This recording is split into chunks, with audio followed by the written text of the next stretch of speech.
नमस्कार, मी Madhuri, BBP news मध्ये आपल्या सर्वांचं मनपूर्वक स्वागत।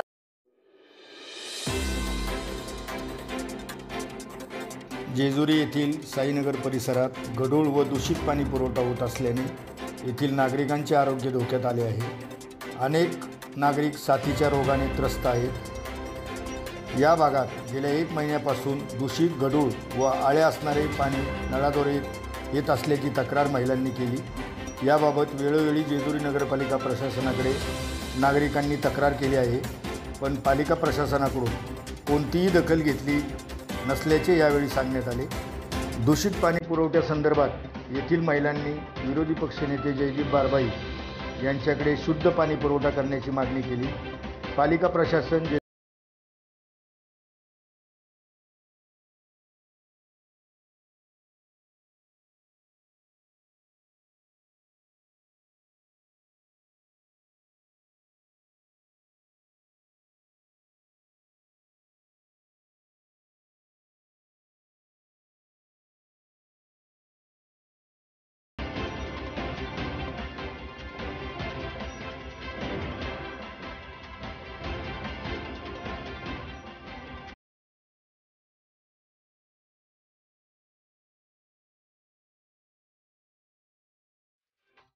बजरंग खुंटे।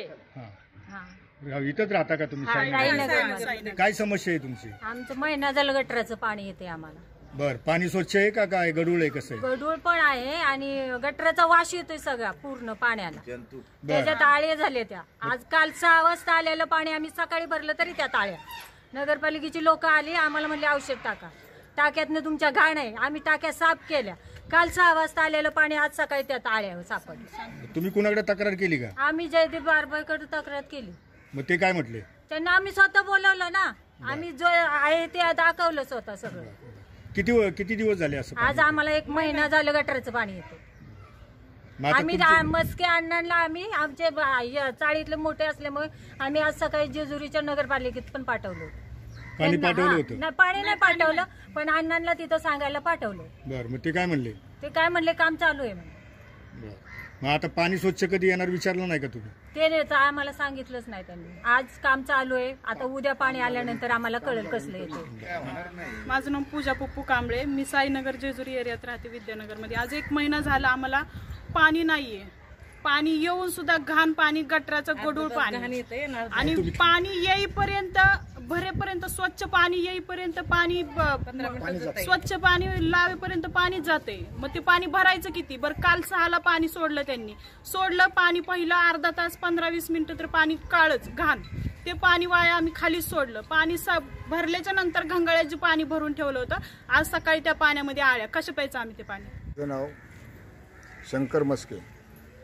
मी या जेजुरी साईनगरमध्ये विद्यानगरच्या अंडरमध्ये आमचे नगरसेवक जगदीप भैया यांच्या विचारामस्त मी त्यांना बोलवून घेतलं की आमच्या इथं 1 महिन्यापासून गढूळ पाणी येत आहे, घाण पाणी येत आहे, आळ्या होतात। ते इथं येऊन स्वतः पाहिल्यानंतर चेक केलं, त्याच्यामध्ये आळ्या होत्या। असंच पाणी 1 महिन्यापासून जर आम्ही पिलो तर किती लोक आजारी पडले असतील, कारण कोरोनातून मुक्त झालो आणि आता दुसऱ्यांदा परत मारायची सुरुवात केली जर असेल तर आम्ही जगायचं कसं? हे शासनाने आम्हाला सांगावं, नगरपालिकेने आम्हाला सांगावं, किंवा आमच्या नगरसेवक जगदीप भैया यांनी आम्हाला सांगावं की बाबा आम्ही जगायचं कसं। तरी जगदीप बारबाई भैया इथं येऊन सगळं चेक करून आमच्याकडून आम्हाला सांगितलं की बाबा काय काय तुमच्या समस्या आहेत त्या आम्हाला सांगा। आज आपण सर्वजण विद्यानगर या परिसरातील साईनगर या भागामध्ये आहोत। आज सकाळीच आता साधारणतः 1:15 वाजलेला आहे।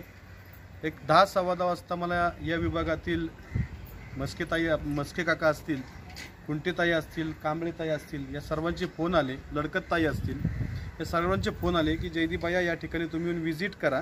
अतिशय गढूळ पाणी आणि पाण्यामध्ये आळ्या आहेत आणि असं पाणी आमच्याकडे येतं आहे आणि गेल्या 1 महिन्यापासून हे पाणी येतं आहे।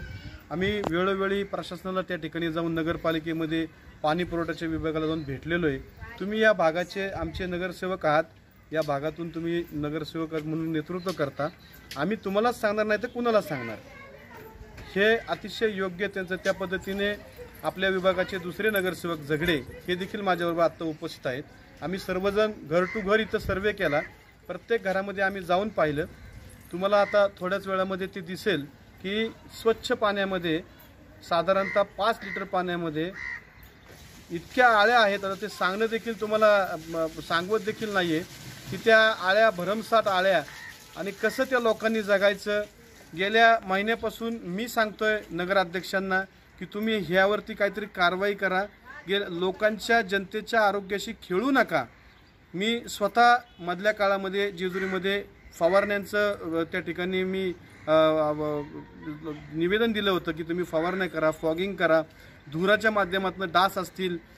काय लक्षात घ्या, साधारणतः जेजुरीतील 3 ते 3.5 हजार किंवा त्याच्यापेक्षा जास्त, किंबहुना मी मागच्याही माझ्या त्या याच्यामध्ये सांगितलं मुलाखतीमध्ये, जेजुरीतले साधारणतः 4-1 हजार लोक सासवड, लोणंद आणि जेजुरीतल्याच काही विविध दवाखान्यामध्ये ॲडमिट आहेत.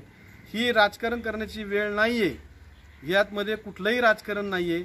मी पहिल्यापासूनच सांगतोय, एक नागरिक म्हणून मी ज्या समस्या मांडतोय, नागरिकांच्या मला फोन येत आहेत समक्ष, यात कुठलंही राजकारण नाही आहे. मला या ठिकाणी विनंती करायची आहे प्रशासनाला की तुमचं आता विनंती करायची वेळ गेली, कारण सगळं सांगून झालेलं आहे.